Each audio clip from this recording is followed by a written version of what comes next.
Alain, propos d'un Normand. Génie et métier.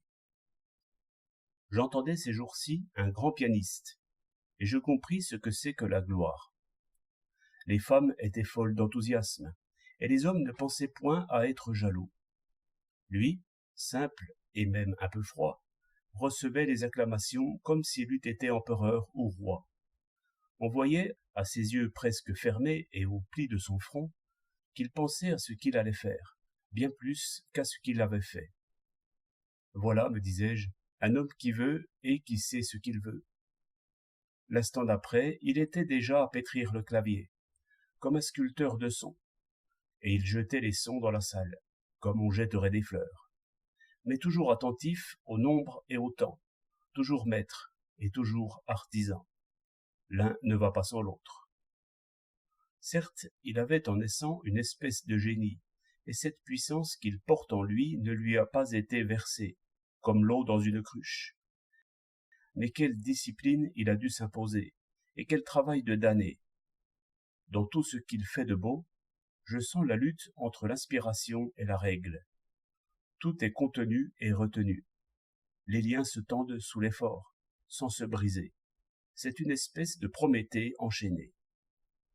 Les jeunes gens qui ont du feu dans le cœur, et dont l'imagination ressemble à une volière qui s'éveille, ignorent trop que le génie ne prend forme que par d'immenses travaux.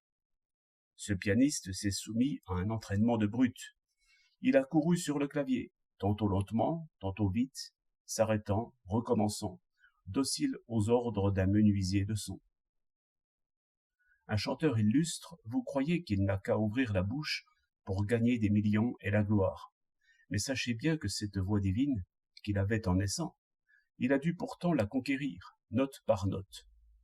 Songez aussi qu'il a dû apprendre des rôles, 10, 20, 100 rôles, et apprendre en même temps ceux de ses partenaires, les gestes, les jeux de scène.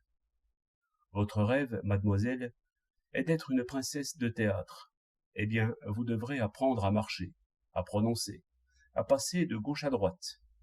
Votre existence s'usera à retenir des tirades, à les répéter, à essayer des costumes, à vous baigner, à vous masser, à dormir méthodiquement, à vivre de régime, à flatter les critiques, à conduire des intrigues, à deviner les manœuvres de vos rivales.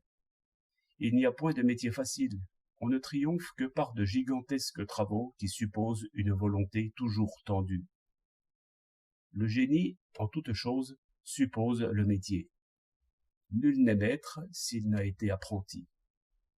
23 février 1908.